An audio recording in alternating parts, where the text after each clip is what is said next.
Hello my friends and welcome back to semester 2. So I'm going to tell you this video today is here to talk about something called parametric form. So parametric form is just something in calculus that you use to describe motion in more than one dimension. So if you want 2D or I guess more dimensional motion over time. And it has some other uses as well, but this is kind of the general part. So it's an idea that if you have, say, some spider walking around a piece of paper in a path like that, how can you come up with an equation for that?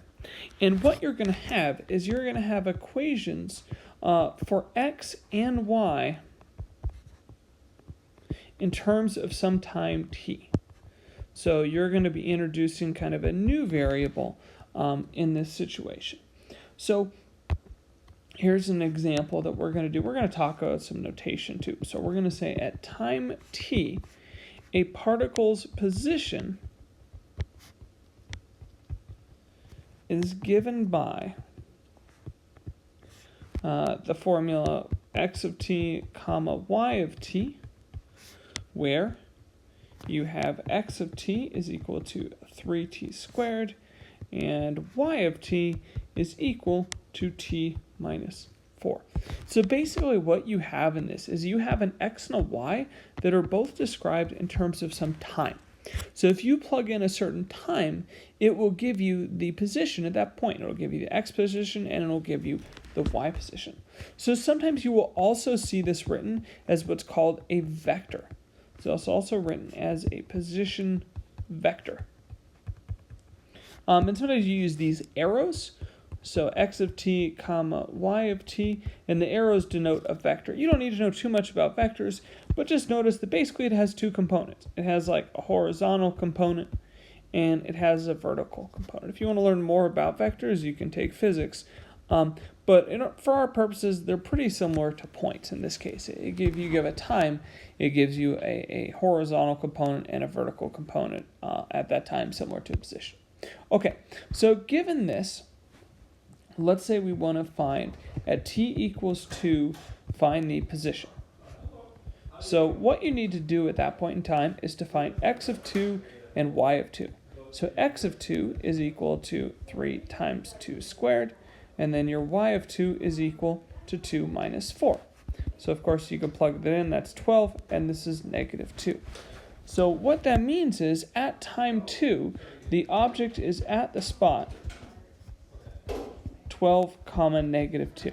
And if you want to find where it is at time 3, you plug in 3. If you want to find where it is at time 0, you plug in 0. So these formulas here give you the x and the y coordinates at that certain time. Okay, so what if we want to graph this? So let's say we want to say graph the position from t equals negative 1 to t equals 2. So in this case, what you're going to do is we'll draw a little graph here, and we're going to make a table. And this table is going to have 3 components. We're going to have a t, an x, and a y. And basically what we're going to do is just plug in the t and then plot the points. So we're going to plug in negative 1, 0, 1, and 2. Now, we're using these same equations from before, that x is equal to 3t squared and y is equal to t minus 4. So those are the equations. When we plugged in 2, we know we're still at the point 12 comma negative 2. Okay, now we can plug in the other points, right? If we plug in negative 1, 3 times 1 squared is 3. If we do negative 1 minus 4, that's negative 5. And if I plug in, let's see, 3 times 0 squared is 0. And 3 times 1 squared is also 3. Let's see, 1 minus 4 is negative 3, anyway, negative 4.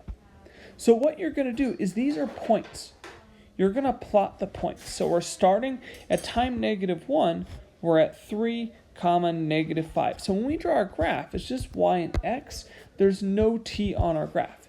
So it's saying, okay, at time negative 1, I'm at the point 1, 2, 3, negative 1, 2, 3, 4, 5. So I'm at this point down here. You don't need to draw this on your graph, but it might be useful to say, okay, this is what's happening if t equals negative 1. Now you end up at 0, negative 4. Well, that would be right there. And then you'd be back at 3, negative 3. And then you'd be over at 12, negative 2. Something like that. So if you had to draw kind of the shape of this graph as it progressed from t equals -1 to t equals 2, it would follow kind of a parabolic path in that direction. So that's the path of the particle. So that's basically saying, like, that's what it would look if you were looking at a bird's eye view. It would start at that position at -1 and travel in that direction. So that's what the path of the object is looking like. Okay, another type of question you might see is something like this. Find the displacement vector from t equals -1 to t equals 2. Now, if you took physics, you know what displacement means, but displacement basically just means change in position. And in terms of a vector, what we're talking about is we're basically talking about what was the change in the x position. So basically saying what is x of 2 minus x of -1, comma, what is the change in the y position? So basically, what is the position at time 2 and what is the position at time -1? So as I plug those values in, so I'm just looking at these, so that's 12 minus 3, and then we have -2 minus a minus 5. So when I simplify that out, that's 9, 3. So what that means, in a sense, is it's saying that, like, from -1 to 2, the particle moved 9 units right and 3 units up, which makes sense, right? If we look at our picture, that's what we see from kind of our starting position here. Let me see if I can mark that in pink, to our end position here. We went over 9 and up 3 in total if we just looked at like a straight line between them. So that's what displacement is. Okay. And of course, if I wanted to say, like, what is the displacement from, 0 to 1, displacement from t equals 0 to t equals 1, well, that would be pretty straightforward, right? You would just say, okay, that's like your position at 1 minus your position at 0, and then your y at 1 minus your y position at 0. Okay, and we can just grab these out, right? So that's like -3, 3 and 0, 3 minus 0, and -3 minus 4. So that's saying 3, 1. So again, that moved 3 units over and 1 unit up. One thing you might be asked about occasionally is like the magnitude of this vector, and don't worry about like parentheses versus the arrows, that doesn't really matter. The magnitude of this vector, all you're going to do is use Pythagorean theorem. So it's saying square root of 3 squared plus 1 squared, so you'll just end up with 10. So that's what it's saying. That's like your total displacement is like, think of this is a distance. This is like a change in position. This is the x coordinate, this is the y coordinate, but the total distance that it moved was square root 10 units. Okay, so that's what's going on with displacement, think about position. One cool thing about parametrics is that the graphs can actually cross. So we don't see this, right, because functions don't cross, but parametric graphs can cross each other. So you can have, for example, a bug or a spider or whatever that follows a trail that reaches some point at multiple times.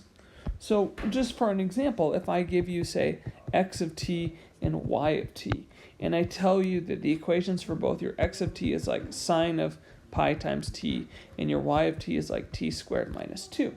If I want to find the position at 1 and the position at -1, you're going to find out they're actually just the exact same. Okay.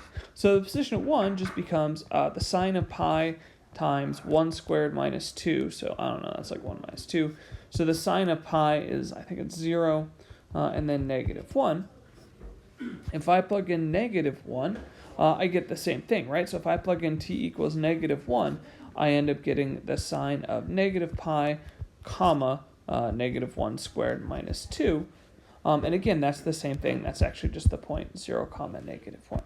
So what that means is we're at the same point at 2 different times. So we've returned to the same spot. And that's not something we see in normal graphs. They never cross each other, but in parametric mode it can. So, okay, that was the lesson. Please bring me questions to class tomorrow. And I hope you guys enjoyed learning about this new idea of describing x and y in terms of t. Thanks for watching.